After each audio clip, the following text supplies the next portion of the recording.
Jujur saya berkata, saudara-saudara, setelah pintu reformasi dibuka, itu yang masuk memang macam-macam. Ada yang memang punya tujuan murni, konsekuen dan punya konsep.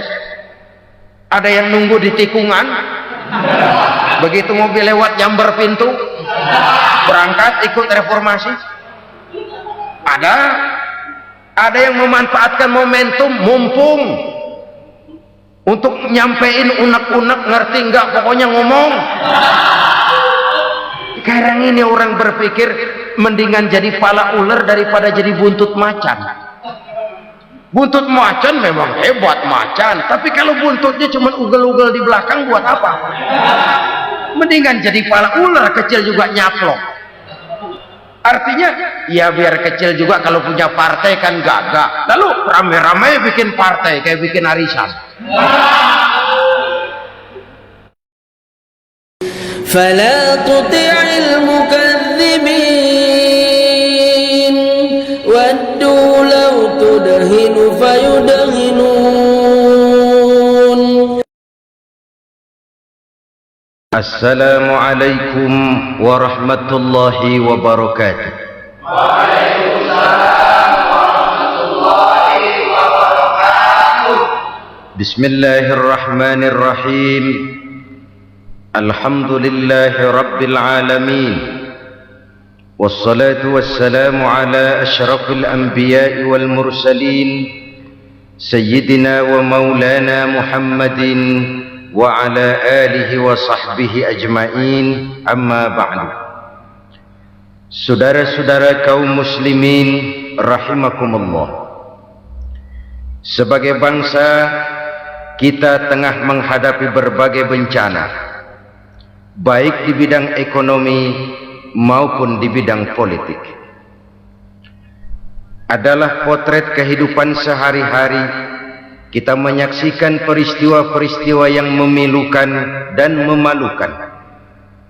PHK terjadi di mana-mana. Pengangguran meningkat, harga-harga membumbung tinggi, daya beli rakyat semakin lemah. Sementara di bidang politik, kejadian-kejadian memberikan indikasi bahwa persatuan dan kesatuan kita sebagai bangsa dewasa ini tengah berada dalam ujian yang berat. Pada jumpa kita kali ini, tanpa bermaksud untuk mencari kambing hitam dari bencana yang kita hadapi, saya ingin menyampaikan sebuah hadis yang diriwayatkan oleh Imam At-Tabrani dari Ibnu Abbas bahwa Rasulullah sallallahu alaihi wasallam bersabda, khamsun bi khamsin. Ada 5 perkara yang dapat menimbulkan 5 macam bencana.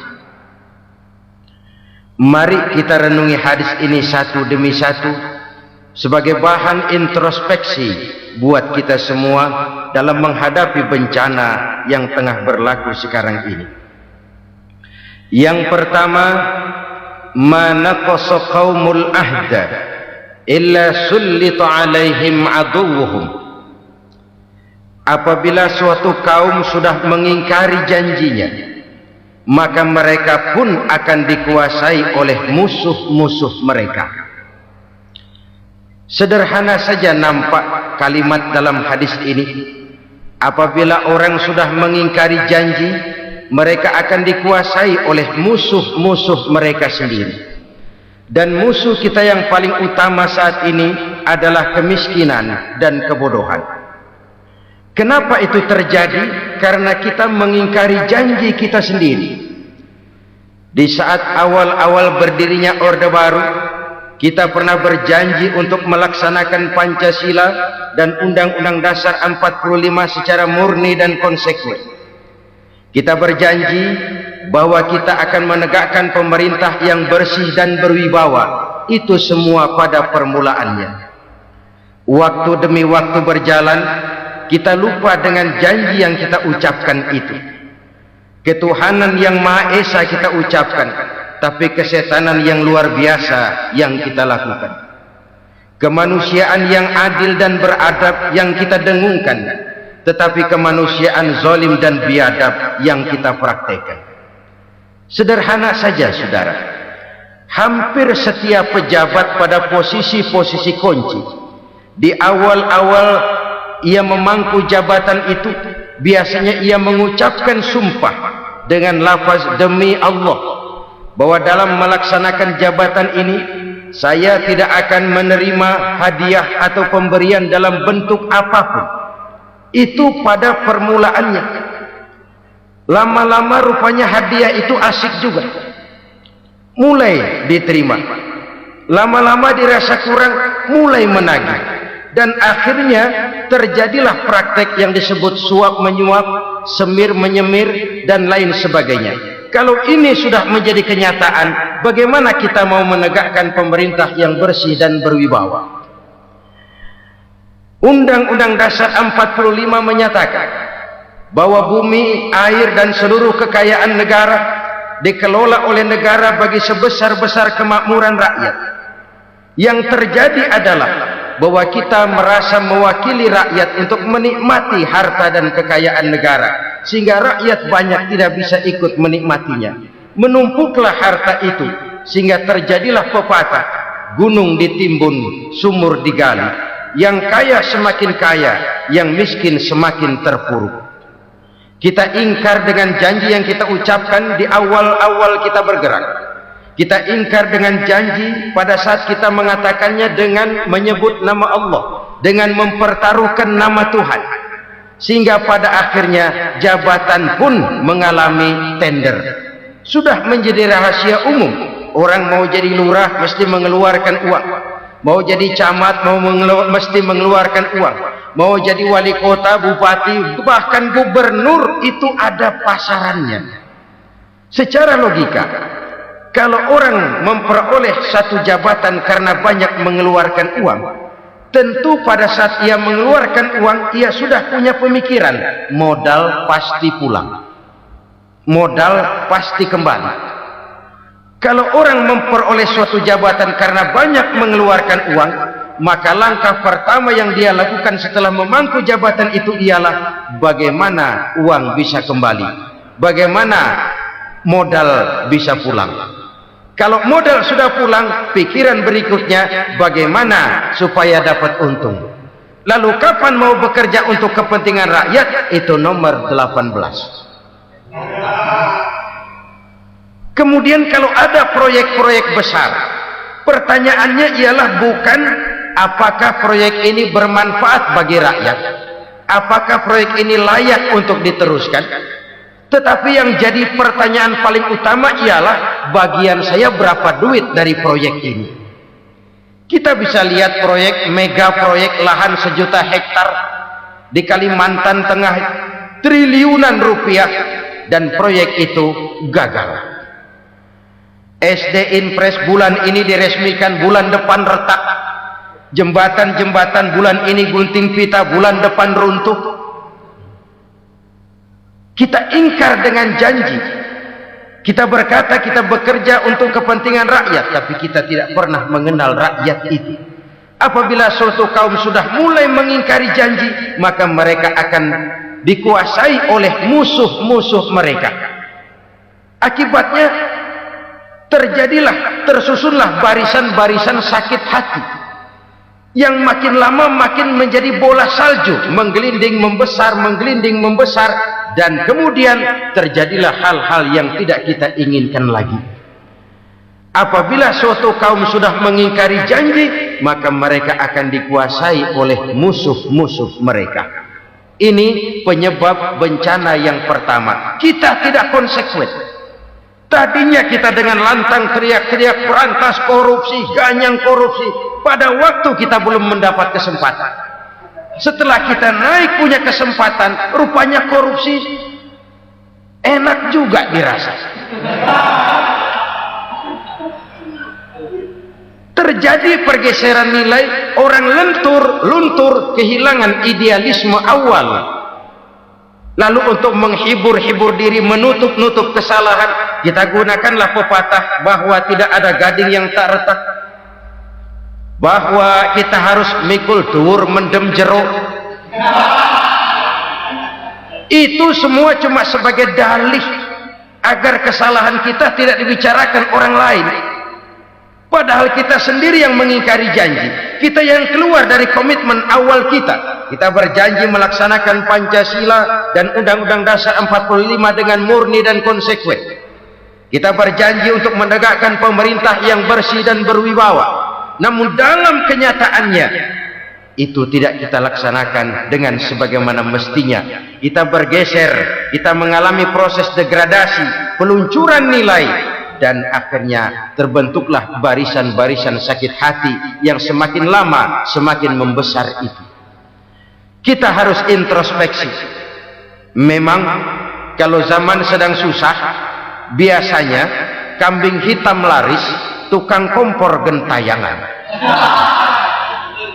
Itu dari dulu selalu mencari kambing hitam. Karena itu kita tidak bicara orang, kita tidak bicara siapa yang salah, kita bicara sistem, dan sistem itu bisa mengena siapa saja. Kalau orang sudah mulai mengingkari janji, bergeser dari komitmen awal, itu sudah mulai mengalami proses peluncuran, proses degradasi.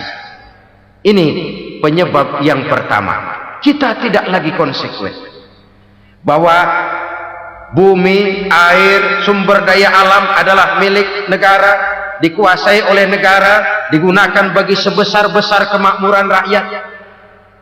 Ternyata rakyat yang makmur itu tidak merupakan gambaran yang menyeluruh dari rakyat kita. Undang-undang dasar kita menganut ekonomi kekeluargaan, tapi yang kita praktekkan adalah ekonomi keluarga. Kalau bukan keluarga nggak dapat proyek, kalau bukan keluarga nggak dapat macam-macam. Kekeluargaan kita rubah menjadi keluarga, timbullah penyakit nepotisme. Kita bergeser, kita ingkari janji, dan kita anggap kita atasnamakan rakyat. Rakyat cuma sekedar jadi address, rakyat cuma sekedar jadi alamat, tetapi kehidupan mereka tidak banyak berubah dan tidak banyak terangkat. Kaum muslimin rahimakumullah, ini penyakit yang pertama, penyebab bencana yang pertama. Yang kedua, kata Nabi, wa ma hakamu bighairi ma anzalallah. Apabila hukum yang diterapkan sudah tidak lagi bersumber dari hukum Allah, illa fasha fihimul faqru, maka akan bertebaranlah kemiskinan di mana-mana. Ini artinya apa? Apabila hukum tinggal sebuah stempel, apabila hukum sudah diatur menurut kepentingan, apabila hukum sudah tidak lagi ditegakkan secara adil, maka kemiskinan merambah di mana-mana. Hukum diatur menurut selera orang yang sedang berkuasa, maka yang benar bisa jadi salah, yang salah bisa jadi benar. Hukum dalam kenyataan hidup berlaku seperti pisau. Pisau itu kan saudara lihat, yang namanya pisau dimanapun itu tajamnya ke bawah, ke atas tumpul. Kalau hukum itu kalau untuk rakyat, hukum itu tajam bukan main, cepat sekali dilaksanakan.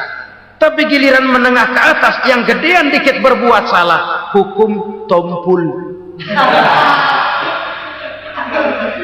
Hukum pura-pura tidak dengar. Akibatnya terluka rasa keadilan rakyat. Satu kasus rakyat diam, dua kasus rakyat diam, tiga kasus rakyat diam, kasus terakumulasi di hati rakyat.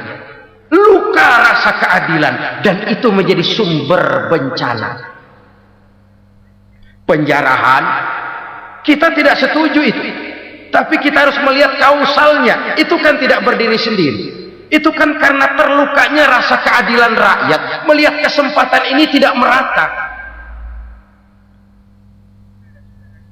Kalau rakyat ini yang ngajukan kredit ke bank, walaupun jumlahnya cuma jutaan, ratusan ribu, susahnya 17 setan.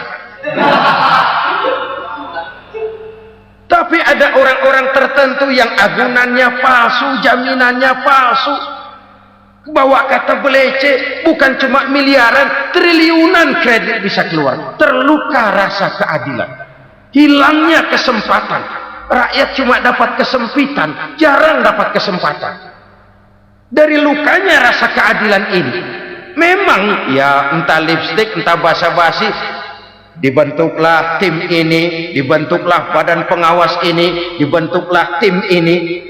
Kalau membentur tahu, hancur tahu. Tapi kalau tim yang dibentuk membentur karang, bukan karangnya yang hancur biasanya, timnya yang bubar.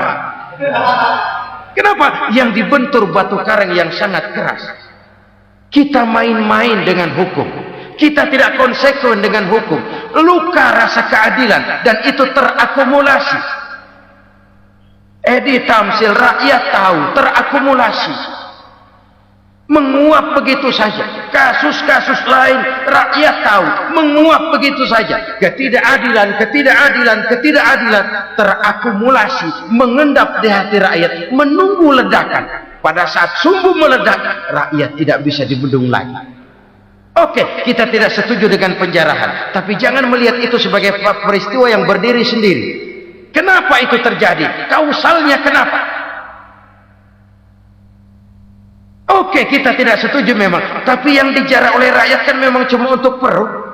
Yang dijarahkan beras, yang dijarahkan televisi, yang dijarahkan kulkas yang masih bisa dihitung, yang memang real untuk kebutuhan rakyat. Penjara berdasi kepala botak yang menguras uang rakyat habis-habisan, enak saja melenggang dalam kehidupan ini. Makin terluka rasa keadilan rakyat. Apabila hukum yang diterapkan sudah menyimpang dari keadilan yang diajarkan Allah, fasyafihimul fakru, bertebaranlah kemiskinan. Aneh, memalukan, memilukan.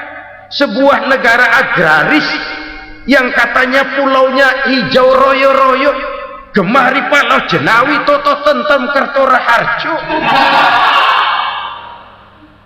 yang tahun 93 pernah mendapat penghargaan dari FAO, Badan Pangan Sedunia, sebagai negara yang berhasil dalam swasembada pangan. Sekarang ini kita terpaksa betul beli beras dari Vietnam, beli beras ke Kamboja, beli kedelai dari Kamboja. Kenapa? Lahan sawah kita habis ditanami pabrik. Teknologi kita, teknologi loncatan yang non-applied, tidak terpakai oleh kita. Lantas lahan yang tidak bisa kita tanami, kita paksakan lahan-lahan gambut menjadi tanah pertanian yang subur dengan biaya triliunan, dan kita gagal. Kita cari jarum dan kapak hilang. Kita mau jadi negara industri dengan loncatan teknologi yang maju, kita lupakan pola pijak kita sebagai negara agraris, dan akhirnya kita kecolongan. Lihatlah dewasa ini. Rakyat kita antri sembako di mana-mana. Di sebuah negara agraris. Ketidakadilan melahirkan kemiskinan. Kemiskinan moral dan kemiskinan material. Kemiskinan moral, rakyat nggak percaya lagi sama pejabat. Rakyat mengalami krisis figur. Orang, alah lu ngomong dah ember.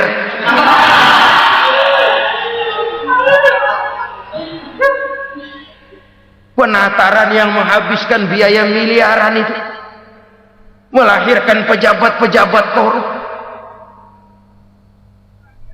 Pengawasan yang menghabiskan biaya miliaran itu ternyata impoten, mandul.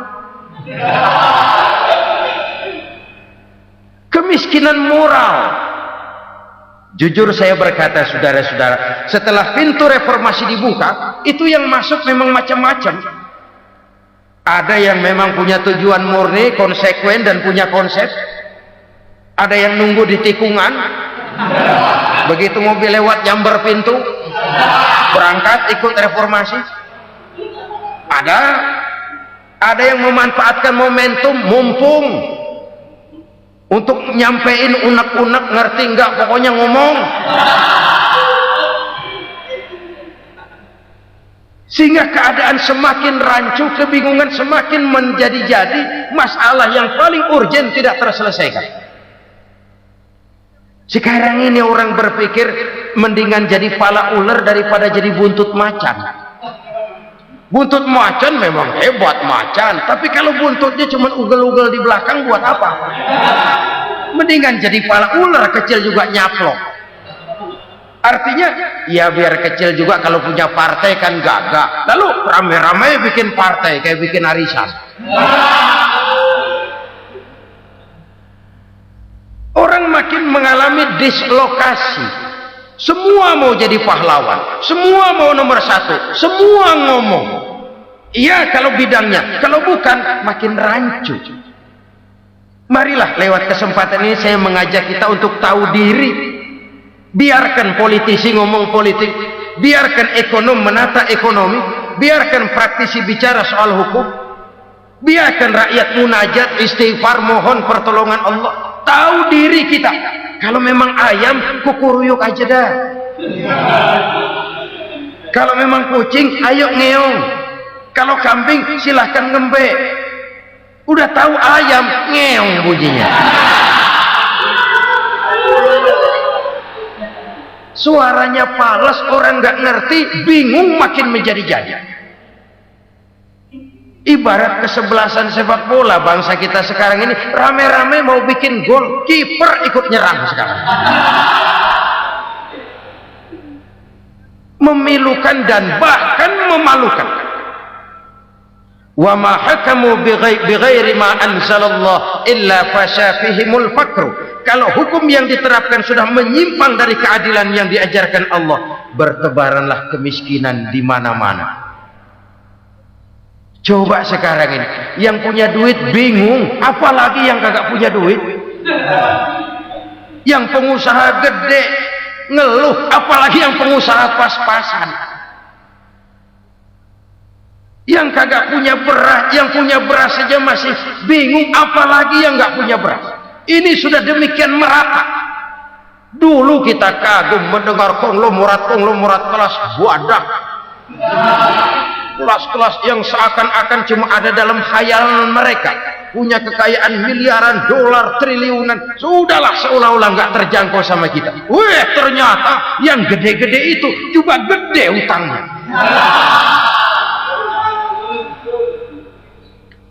Dan rontok satu demi satu. Ternyata rakyat selama ini cuma dialamatkan, cuma dijadikan address.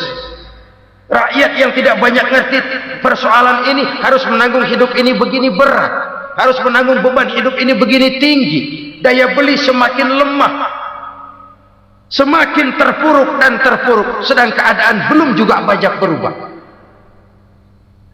Yang hutang sama luar negeri itu kan bukan rakyat kecil, Ciano. Yang banyak nyimpen dolar juga kan Ciano.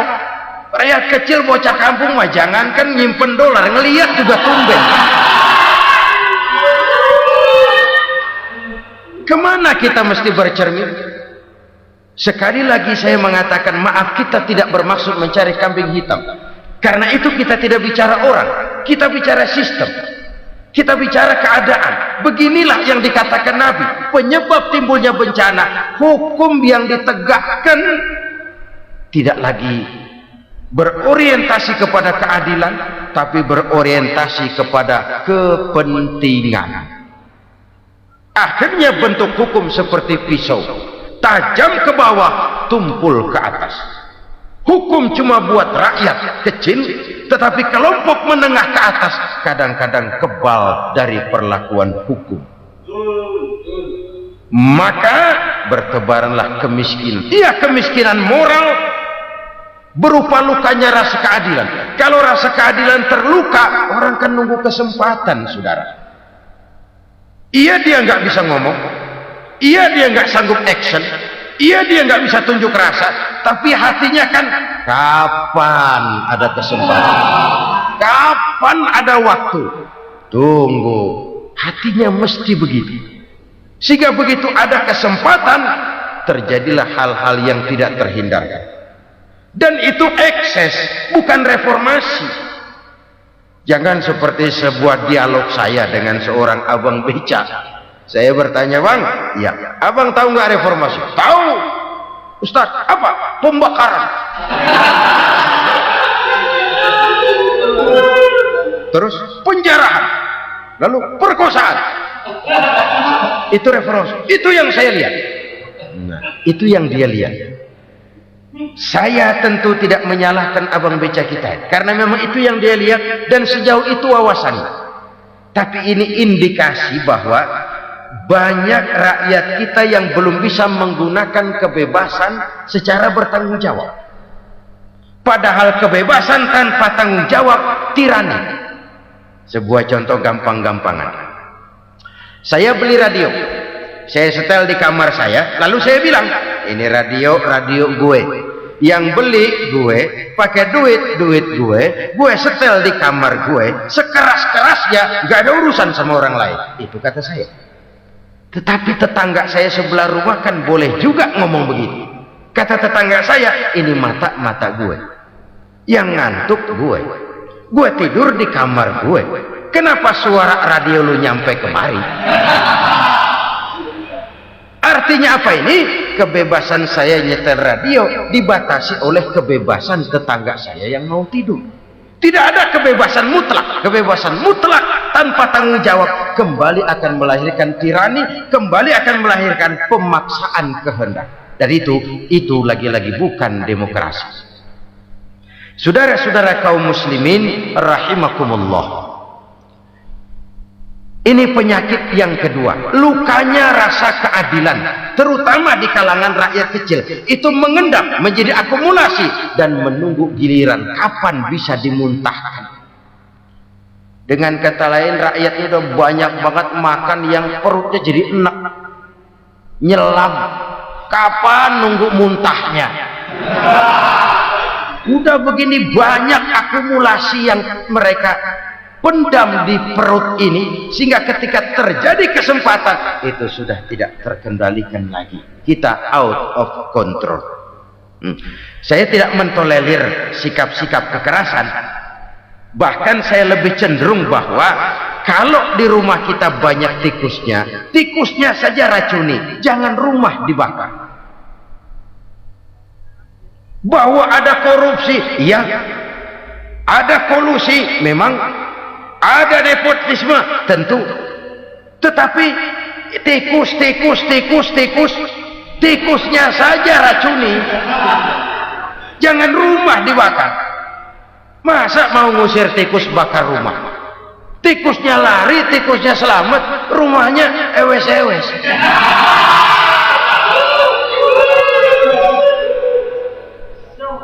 Tikus selamat, rumah nggak punya. Masalah nggak terselesaikan dengan sebagaimana yang kita harapkan.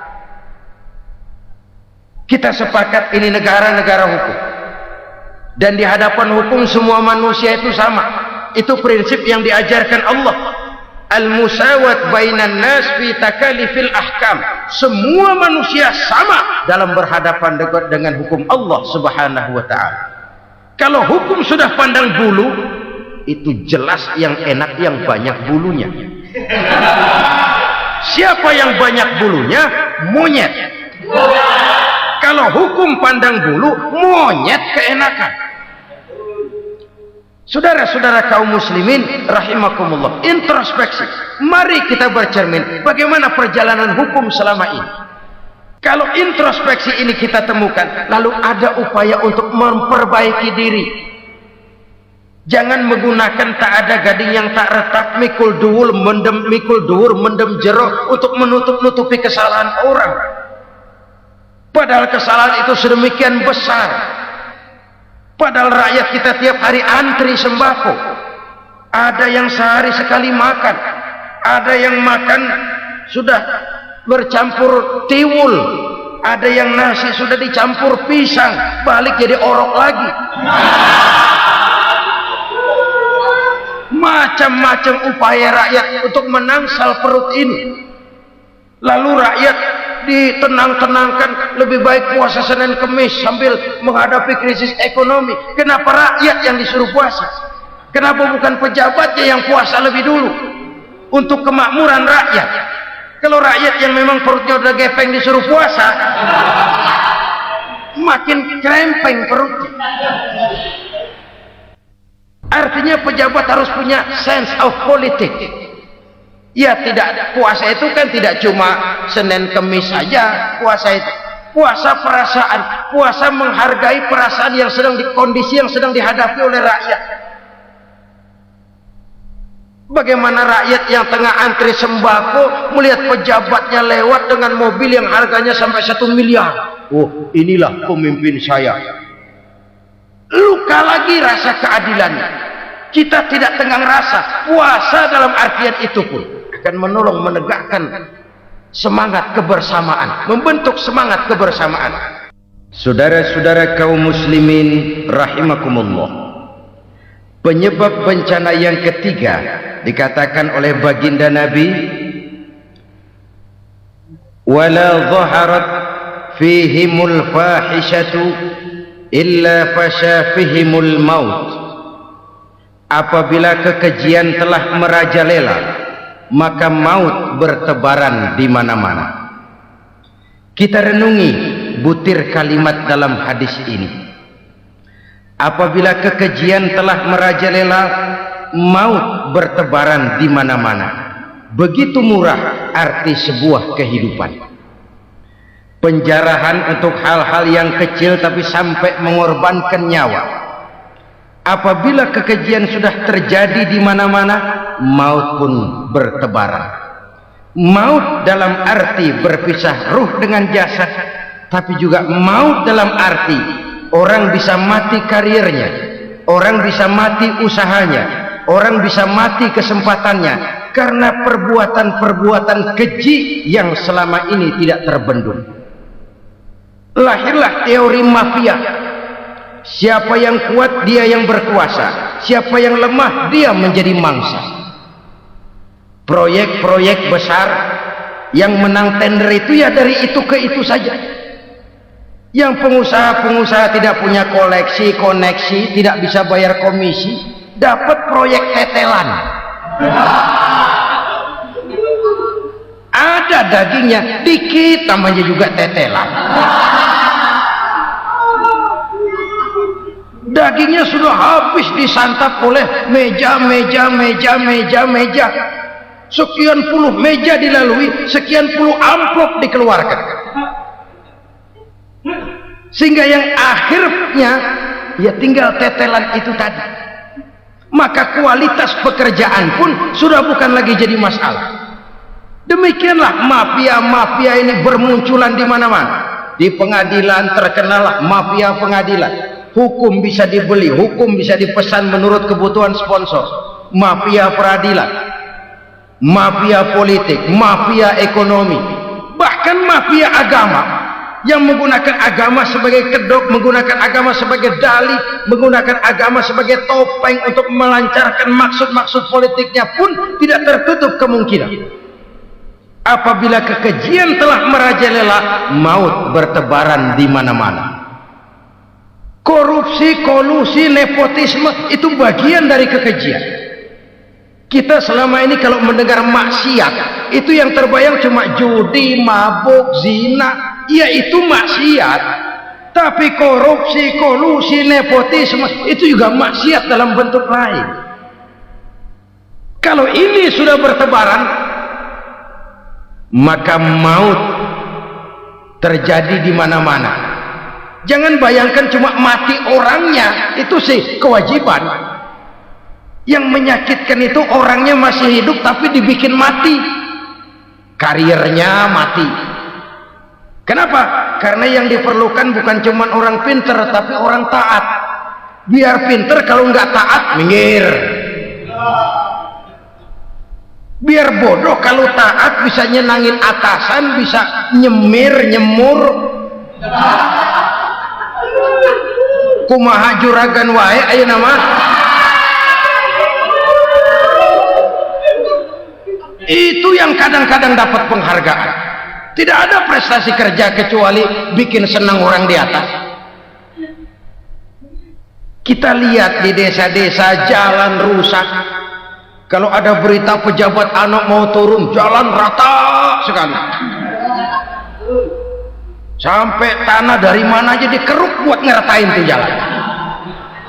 Pejabat pulang legok lagi jalanan. Katanya kita kerja buat rakyat, nyatanya kita cuma melayani atas. Kenapa? Terjadi lingkaran setan. Seperti kata lagu Dul Sumbang itu.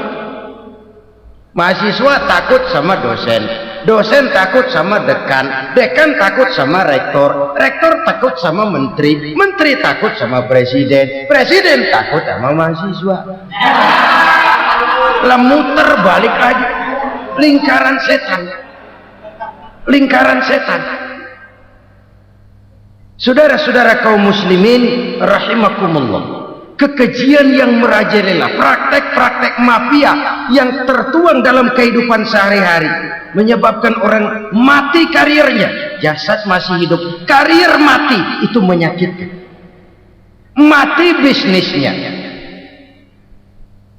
Rakyat kecil pernah senang ketika cengkeh booming, harganya bagus, rakyat banyak yang pergi haji.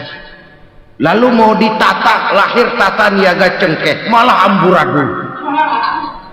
Harga cengkeh jatuh, petani cengkeh kecil menjerit. Siapa yang untung? Segelintir orang. Masihkah kita pakai atas nama rakyat untuk kepentingan nasional, padahal yang nyanyi cuma segelintir orang? Masihkah kita mau bohongi rakyat ini dengan mobil nasional tapi bikinan Korea? Masihkah kita mau bermain verbalisme, bermain kata? Ini sebuah masa lalu yang tidak perlu terulang lagi untuk masa-masa yang akan datang. Kekejian merajalela, orang mati karir, bisa mati usaha, mati bisnis. Usahanya maju, dirangkul, hancur. Usahanya maju, dipukul, hancur, tenggelam. Bahkan yang memilukan dan memalukan badan-badan usaha milik negara itu dikebiri sedemikian rupa sehingga tidak menghasilkan hal-hal yang bermanfaat buat negara. Saudara-saudara kaum muslimin rahimakumullah, kalau nafsu yang sudah mengatur itu semua, maka kekejian pun merajalela. Orang sudah pakai teori mafia, yang kuat dia yang menang, yang kuat dia yang berkuasa, yang lemah silakan minggir di sudut-sudut kehidupan. Kalau kekejian seperti ini merajalela, maut bertebaran di mana-mana. Banyak orang mati karirnya, banyak orang mati usahanya, banyak orang mati imajinasinya. Sekarang ini dalam dunia seni yang banyak karyawan seni, bukan seniman. Seniman itu kan dilahirkan, lain seniman, lain karyawan seni. Sekarang yang banyak karyawan seni, bukan seniman. Mati karier, mati imajinasi, mati improvisasi, sehingga kehidupan persis sinetron. Sinetron itu yang kita lihat rumah mewah, yang kita lihat rumah bagus. Gak pernah kita lihat di sinetron kita ini rakyat antri sembako. Kita dijejali hal-hal yang indah, yang wah, yang membuat kita tenggelam dalam gaya hidup instan, tenggelam dalam gaya hidup wah. Kita lupa dengan realitas keseharian di tengah-tengah masyarakat kita. Lahirlah kelompok-kelompok selebritis, dibesarkan oleh berbagai media. Selebritis, pilek aja masuk koran, pilek.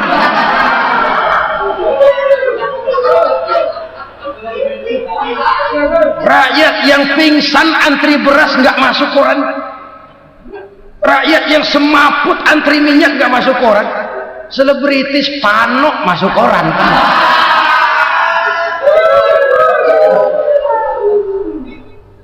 Kita besarkan hal-hal kecil, kita kecilkan hal-hal besar. Kenapa? Kita mengejar oplah, kita profit oriented, tidak lagi berorientasi kepada realitas hidup yang kita hadapi ini. Kalau kekejian sudah merajalela, kata Nabi, maka maut bertebaran di mana-mana. Maut dalam artian maut, coba lihat sekarang begitu murah nyawa. Karena 1000 perak orang mau nusuk bunuh. Karena beras seliter orang khilaf, begitu murah kehidupan. Tapi kekejian dalam bentuk korupsi, kolusi, nepotisme, kekejian dalam bentuk itu mematikan karier, mematikan bisnis, mematikan imajinasi, mematikan kreativitas. Itu juga maut dalam bentuk lain akibat kekejaman lain.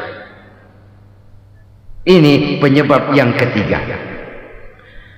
Yang keempat, penyebab bencana menurut baginda Rasul, wala tuffiful mikyala illa muni'un nabat. Apabila timbangan sudah dicurangi, maka tercegahlah tumbuh-tumbuhan. Apabila timbangan sudah mulai curang, maka terjadilah musim paceklik. Apabila bisnis sudah bergaya mafia tadi itu, kecurangan-kecurangan terjadi, tender di balik pintu, yang dimenangkan cuma kelompok-kelompok yang bisa memberikan presentasi yang besar, muni'un nabat, terjadilah paceklik. Paceklik, panen gagal, wereng, ya wereng, kemarau panjang, it's okay, air sulit, iya. Tetapi kan semua itu ada yang ngatur. Kemarau ada yang ngatur, belalang itu ada yang ngatur, air itu juga ada yang ngatur. Yang ngatur itu yang serba maha. Kalau ia murka melihat kecurangan timbangan, Allah itu kalau murka kan gampang saja, tinggal komandoin balang, lang, hancurin pesawat. Konvoy belalang, konvoy. Allah tinggal ngutik. Angin El Nino, mampir lo ke Indonesia, hujan nggak turun-turun, kemarau panjang. Jadi kalau musim kemarau kan namanya anginnya El Nino. Kalau musim hujan anginnya namanya La Nina. Cakep namanya, kejem orangnya. Saudara lihat Cina sekarang sedang kena La Nina, banjir besar, ribuan orang meninggal. Dia mah ribuan mati kagak berasa, rakyatnya miliaran. Bangladesh lagi ngalami La Nina, India lagi ngalami La Nina. Angin, hujan, kemarau, belalang itu kan ada yang ngendaliin. Kuncinya bukan di belalangnya, kuncinya bukan di peredaran matahari berputar, kuncinya di atas yang mengatur semua itu. Kalau timbangan sudah mulai curang, pengusaha sudah nggak mau jujur, apa enggak bikin perut jadi mual. Begitu rakyat antri sembako pingsan nggak dapat beras, sementara beras ditumpuk-tumpuk sampai membusuk. Kemana hati nuraninya? Kemana akal pikirannya? Kemana mereka yang berbuat atas nama rakyat tapi melihat rakyat susah tidak tergerak hatinya? Apabila timbangan sudah mulai dicurangi, bisnis sudah mulai melenceng, maka terjadilah paceklik. Sebuah negara yang berhasil dalam swasembada pangan, lalu sekarang menjadi negara yang rakyatnya antri untuk memperoleh kebutuhan pangan. Saudara-saudara kaum muslimin rahimakumullah, ini intinya adalah kecurangan. Kalau kecurangan sudah terjadi di mana-mana, dan ini milik siapa saja, bukan soal tempat, bukan soal jabatan, soal manusianya, SDM-nya. Kecurangan tidak cuma terjadi di kantor, di masjid bisa terjadi kecurangan. Korupsi tidak hanya bisa terjadi di kantor, di madrasah bisa ada korupsi. Faktor manusianya, ini soal SDM.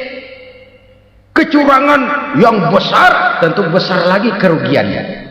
Kecurangan yang kecil, kecurangan sehari-hari, pedagang-pedagang kecil ngurangi timbangan, barang yang buruk dikatakan baik, yang baik dikatakan buruk, itu merugikan perorangan. Kecurangan yang besar merugikan bangsa dalam bentuk total, dalam bentuk seutuhnya. Nah, kecurangan-kecurangan seperti ini rakyat kan lihat, rakyat kan tahu, dan itu kembali terakumulasi di sini, pegel. Dan jangan lupa, rakyat yang nggak ngomong itu, Rakyat yang nggak bersuara itu batinnya menjerit, jeritannya menggoncang aras, dan itu didengar Allah. Yadullah fauqal jamaah, kata Nabi. Tangan Tuhan di atas orang banyak. Jeritan hati rakyat menggoncang aras. Rakyat yang terlalu banyak dizolimi, rakyat yang terlalu banyak dirugikan, ya rakyat yang terlalu banyak di atas namakan, menjerit batinnya, menggoncang aras, dan Allah bisa menggerakkan apa saja untuk membuat satu situasi. Allah bisa menggerakkan apa saja untuk membuat satu situasi. Saudara-saudara kaum muslimin rahimakumullah, ini faktor yang ketiga, timbulnya kecurangan. Faktor yang keempat maksud saya. Yang kelima, penyebab timbulnya bencana menurut baginda Nabi, wala muni'uz zakat wala muni'uz zakat illa hubbisa anhumul qatru. Apabila zakat enggan dibayar, maka tercegahlah qatrun. Qatrun ini kalau bahasa kita sembako. Maka tercegahlah kebutuhan-kebutuhan yang kita perlukan. Ini, kita tidak meragukan bahwa yang kita tuju adalah masyarakat yang adil dalam kemakmuran dan makmur dalam keadilan. Nah, antara kemakmuran dan keadilan ini memang sering tidak bisa berjalan seiring. Pada saat kemakmuran kita kejar, ekonomi kita pacu, ada nilai-nilai keadilan yang tertinggal. Pada saat nilai keadilan kita tegakkan benar-benar, ada unsur-unsur kemakmuran yang terabaikan. Oke, kita bisa mengatakan kasus. Oke, kita bisa mengatakan itu sebagian kecil. Tapi kalau sebagian kecil, lama-lama kan jadi sebagian besar. Oke, kita mengejar kemakmuran. Pertanyaannya, kemakmuran untuk siapa? Oke, kita berikan kelompok tertentu kue yang besar dengan harapan nanti dia bagiin kuenya kepada yang kecil-kecil. Tapi kenyataan, mereka yang dapat kue besar akhirnya malah lupa diri dan lupa daratan. Mau makin besar, malah memeras yang kecil-kecil ini. Sekarang kan yang kecil modali yang besar. Ramai-ramai buka bank, ternyata kamuflase. Uang banknya untuk kredit perusahaannya sendiri. Nasabahnya rakyat kecil. Artinya apa? Rakyat kecil disuruh modalin orang yang udah gede. Ini kan sambar geledek urusan.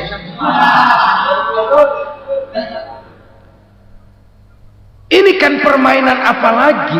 Rakyat kecil suruh modali yang gede. Nasabahnya rakyat kecil, kumpulkan uangnya di bank, kucurkan kredit kepada perusahaannya sendiri. Bukankah itu rakyat kecil suruh modali yang gede?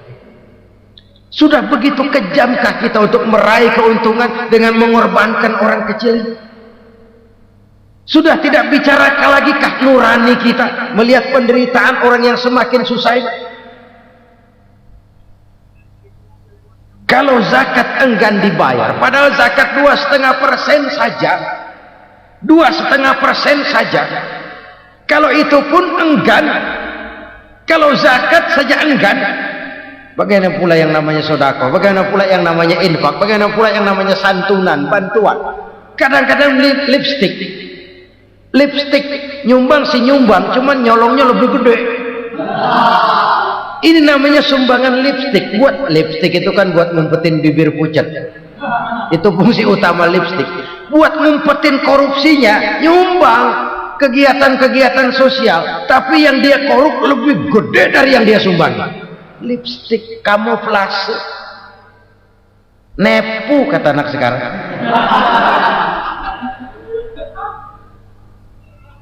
Saudara-saudara kaum muslimin rahimakumullah.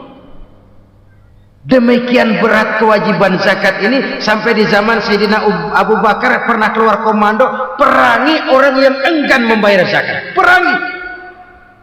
Karena fungsi zakat adalah menjembatani antara si kaya dengan si miskin. Bahwa ada kemiskinan itu Qur'ani, Allah menyatakan, aku melebihkan rezeki sebagian kamu dari yang lain. Ini kan kesenjangan. Allah melebihkan rezeki sebagian kamu dari yang lain. Ada itu. Tetapi itu berjalan secara nature.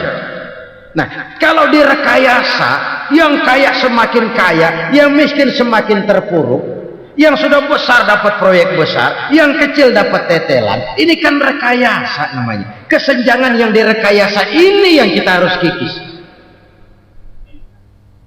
Nah, fungsi zakat menjembatani dari sisi sosial. Dari sisi pribadi, Nabi berpesan, zakku amwalakum biz zakat. Bersihkan hartamu dengan zakat. Sekarang ada istilah nyuci uang. Uang hasil korupsi itu bisa dicuci, dijadikan uang bersih. Bukan pakai rinso, bukan. Pakai politiknya koruptor, diolah sedemikian rupa sehingga jadi uang resmi. Sudah memutik, itu termasuk yang disebut kejahatan kerah putih, white collar crime. Kejahatan kerah putih, kejahatan pakai dasi, kejahatan kelas kakap. Makanya orang mendingan goblok kagak bener daripada pinter kagak bener. Goblok kagak bener itu gampang ngurusinnya. Pinter kagak bener, ini yang berabe bener ngurusinnya.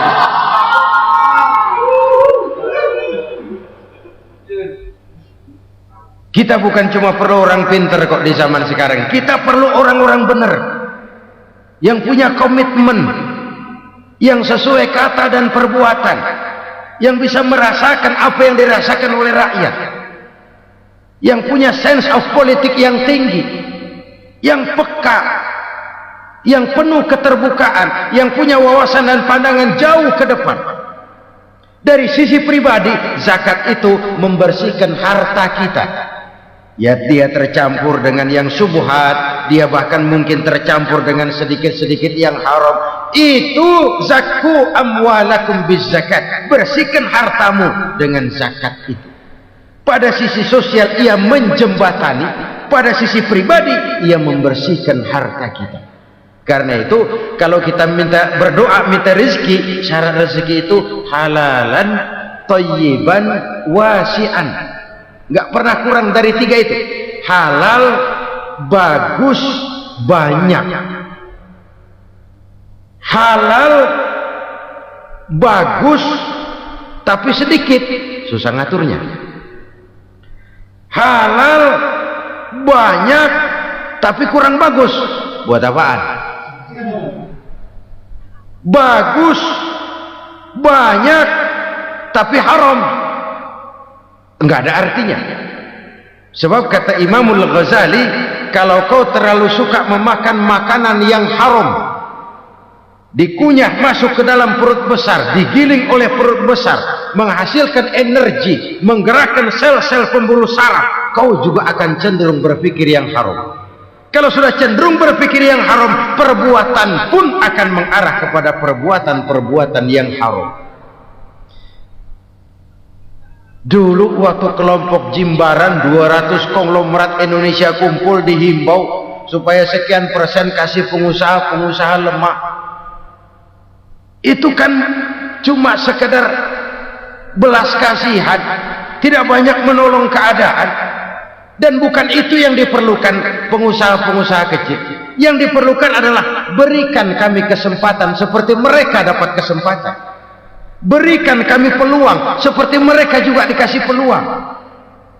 Kalau cuma dikasih 100 juta, 200 juta hari ini, usaha kami nggak ada prospeknya, peluang kagak ada, kan sama juga bohong. Diceburin ke kali, disuruh berenang, tangan diikat, mendingan mampusin ketahuan. Ayo berenang, berlomba, tangan diikat, kaki diikat. Sama saja nyuruh mati. Jadi jangan kasih ikannya, kasih kailnya. Yang diperlukan pengusaha kecil menengah ke bawah itu bukan cuma sekedar belas kasih dari konglomerat besar. Berikan kami peluang seperti mereka juga dapat peluang. Berikan kami kesempatan seperti mereka dapat kesempatan. Berikan kami kredit dengan kemudahan seperti mereka juga kalau minta kredit begitu mudahnya. Menciptakan peluang dan kesempatan, pemerataan. Bukan menciptakan manusia Indonesia dengan standar ekonomi yang sama. Semua rumahnya harus sama, semua punya mobil. Itu sih kebersamaan bebek. Bebek, coba lihat bebek. Satu ngalor semua. Satu ngidul semua. Kebersamaan bukan itu. Kebersamaan adalah menciptakan peluang. Kalau yang kaya bisa semakin kaya, kenapa yang miskin tidak bisa ikut naik jadi sedikit kaya? Kalau pengusaha yang sudah kuat bisa bertambah menjadi kuat dengan proyek mega proyek, kenapa yang menengah tidak bisa ikut menjadi kuat? Dan kenapa kekejian itu merajalela? Kita dengar lewat berita-berita PLN tekor, PLN utang. Kenapa? Dia beli listrik dari swasta yang belinya lebih mahal daripada penjualannya. Artinya dia beli itu listrik dari perusahaan listrik swasta, dia jual kepada rakyat lagi. Harga jualnya lebih murah daripada dia beli kepada swasta. Kenapa? Ada tekanan lagi tuh. Biasa siklus lagi. Hukum Boyle. Atas neken paling bawah gepeng. Ya kita nih rakyat kecil emang nasibnya gepeng terus. Saudara-saudara kaum muslimin rahimakumullah, dari 5 penyebab bencana ini kita ambil kesimpulan untuk sebuah renungan dan introspeksi kita bersama. Pertama, mengingkari janji, padahal janji itu yang lebih tinggi nilainya adalah di hadapan Allah Subhanahu wa ta'ala. Baik wakil-wakil rakyat di parlemen maupun pemimpin-pemimpin rakyat di dalam kabinet, apabila memangku suatu jabatan, selalu mereka mengawali dengan sumpah, dan sumpah itu dimulai dengan demi Allah. Sadarkah kita pada saat itu kita ucapkan bahwa kita sudah mempertaruhkan Allah untuk jabatan yang kita pegang? Kita sudah mempertaruhkan nama Allah untuk posisi yang dipercayakan kepada kita. Sadarkah kita bahwa menyia-nyiakan itu satu dosa yang sangat besar, yang tidak hanya kepada Allah tetapi juga kepada rakyat yang kita wakili, kepada rakyat yang kita pimpin? Cukuplah sudah rakyat dijadikan adres, umat dijadikan alamat sebagai numpang. Marilah kita kembali kepada komit awal dengan jujur kepada janji kita sendiri. Lalu yang kedua, kekejian, baik berupa korupsi, kolusi, nepotisme, dan perbuatan-perbuatan lain akan melahirkan kemiskinan. Kekurangan pangan bukan satu-satunya yang menyebabkan rakyat menderita. Lukanya rasa keadilan terakumulasi di hati rakyat, dan jeritan hati rakyat mengguncang aras. Kalau Allah murka, Allah bisa melakukan apa saja untuk menciptakan suatu kondisi. Faktor yang ketiga adalah praktek mafia menebarkan maut. Orang yang mati jasad dan rohaninya, maupun orang yang mati karirnya, mati kejujurannya, mati usahanya, mati imajinasinya. Hilang kreativitas kita sebagai bangsa. Faktor yang keempat, kecurangan-kecurangan di bidang usaha, di bidang tender, mengandalkan menjual kekuasaan. Dan memang repot kalau penguasa jadi pengusaha. Mau atau tidak mau, kebijakan-kebijakan kekuasaannya akan memperkuat jaring-jaring usahanya. Dan pada saat itu objektivitas sulit ditemukan lagi.